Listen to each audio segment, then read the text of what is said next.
अस्सलाम वालेकुम। आज की इस वीडियो में मैं आप लोगों को बताऊंगा कि कैसे हम इमेज गैलरी पोस्ट क्रिएट कर सकते हैं। जैसे कि आप देख सकते हैं कि यहाँ पर एक already image gallery post created है और यहाँ पर कुछ इमेजेस भी शो हो रही हैं। अगर मैं किसी एक इमेज पर क्लिक करूं तो हमारे पास ये इमेज एक लाइट बॉक्स में ओपन हो जाएगी। जैसे कि आप देख सकते हैं कि यहाँ पर फॉरवर्ड और बैकवर्ड के ऑप्शंस हैं। मैं इन ऑप्शंस को यूज करके तमाम इमेजेस को देख सकता हूँ। फॉर एग्जाम्पल मैं फॉरवर्ड के ऑप्शन पर क्लिक करता हूँ तो मेरे पास तमाम नेक्स्ट इमेजेस शो हो रही हैं।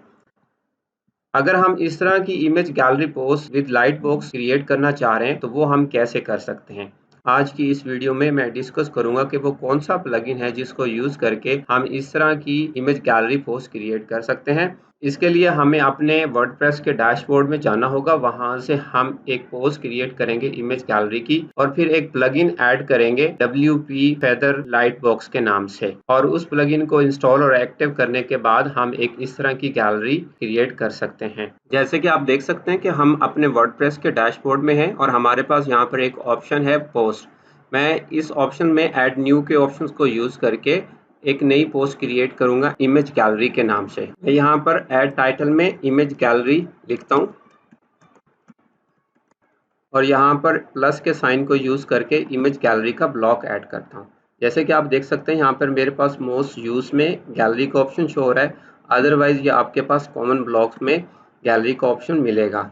आप यहाँ पर क्लिक करके गैलरी के ब्लॉक को ऐड कर लेंगे। यहाँ पर देख सकते हैं कि दो ऑप्शंस हैं, अपलोड और मीडिया लाइब्रेरी। अगर आपके मीडिया लाइब्रेरी में ऑलरेडी रिक्वायर्ड इमेजेस हैं तो आप इस ऑप्शन को यूज़ करेंगे। अगर आपके लैपटॉप या कंप्यूटर में इमेजेस रखी हुई हैं तो आप अपलोड के बटन को यूज़ करके इमेजेस को अपलोड कर लेंगे। क्योंकि मेरे लैपटॉप में ऑलरेडी इमेजेस एक फ़ोल्डर में हैं तो मैं अपने लैपटॉप से इमेजेस अपलोड करूंगा इस अपलोड वाले बटन को यूज़ कर। जैसे कि आप देख सकते हैं यहाँ पर इमेज के फोल्डर में मेरे पास कुछ इमेजेस शो हो रहे हैं। मैं इन सबको सिलेक्ट कर लेता हूँ और ओपन पे क्लिक करके इन इमेजेस को ऐड कर लेता हूँ। तमाम इमेजेस इमेज गैलरी में ऐड हो चुकी हैं। अब मैं इस पब्लिश के बटन को यूज़ करके इस पोस्ट को पब्लिश करता हूँ।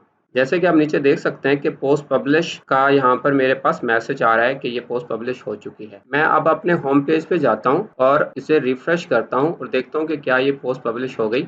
जैसे कि आप देख सकते हैं कि इमेज गैलरी की पोस्ट मेरी वेबसाइट के होम पेज पे पब्लिश हो चुकी है। जैसे कि आप देख सकते हैं कि मैं किसी भी एक इमेज पे क्लिक करूं तो कोई भी इमेज बड़े साइज में शो नहीं हो रही। तो अगर आप चाहते हैं कि आप किसी एक पर्टिकुलर इमेज पे क्लिक करें और वो बड़े साइज में शो हो तो आपको अपने इमेज गैलरी वाले पोस्ट को जाकर एडिट करना होगा। तो यहाँ पे देख सकते हैं कुछ ऑप्शन शो हो रहे हैं। आप इस लिंक टू के ऑप्शन पर क्लिक करेंगे तो आपके पास यहाँ पर मीडिया फाइल के नाम से एक ऑप्शन नजर आ रहा है। इस पर हम क्लिक करेंगे और फिर हम इसे अपडेट कर लेंगे। अब मैं अपने होम पेज को जाकर रिफ्रेश करता हूँ और अब किसी इमेज पर क्लिक करता हूँ। जैसे कि आप देख सकते हैं कि अब इमेज फुल साइज में शो हो रही है। तो अगर मैंने दूसरी इमेज देखनी है तो मैं यहाँ से बैक जाऊंगा और फिर किसी नेक्स्ट इमेज पे क्लिक करूंगा। फॉर एग्जांपल इस इमेज पे क्लिक करता हूँ। तो इसी तरह जब भी आपने कोई इमेज बड़े साइज में देखनी है तो आपको बैक जाना होगा और फिर इमेज पर क्लिक करना होगा, जो कि एक मुश्किल काम है। अगर आप चाहते हैं कि ये तमाम इमेजेस लाइट बॉक्स में शो हो और आप वहां पर फॉरवर्ड और बैकवर्ड के ऑप्शंस को यूज करके इन तमाम इमेजेस को देख सकें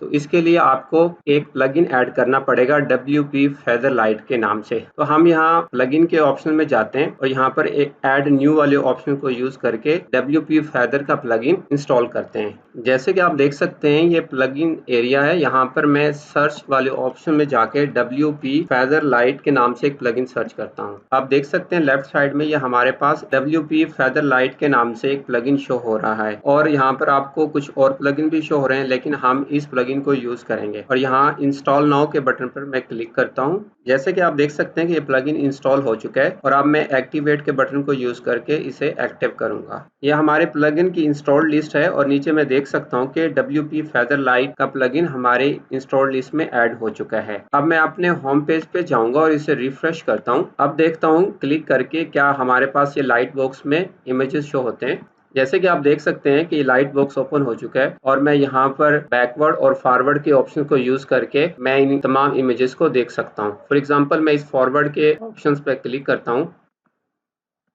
और आप देख सकते हैं कि तमाम इमेजेस 1 बाय 1 शो हो रहे हैं। इस तरह मैं अपने इस फॉरवर्ड के ऑप्शंस को या बैकवर्ड के ऑप्शंस को यूज करके तमाम इमेजेस देख सकता हूं। जैसे कि गाइस आपने देखा कि हम कैसे इमेज गैलरी क्रिएट कर सकते हैं और हम अपने इमेज गैलरी में लाइट बॉक्स को कैसे इंप्लीमेंट कर सकते हैं। नेक्स्ट वीडियो में मैं आप लोगों को एलिमेंटोर प्लगइन के बारे में बताऊंगा, कैसे हम एलिमेंटोर में ड्रैग एंड ड्रॉप के जरिए इमेज गैलरी को क्रिएट कर सकते हैं और वहां पर भी हम अपनी इमेज गैलरी को लाइट बॉक्स में देख सकते हैं। अगर आपको ये वीडियो अच्छी लगी है तो आप इस वीडियो को लाइक करें, शेयर करें और अगर चैनल सब्सक्राइब नहीं किया तो आप इस चैनल को भी सब्सक्राइब करें। अपना बहुत सारा ख्याल रखें। अल्लाह हाफिज।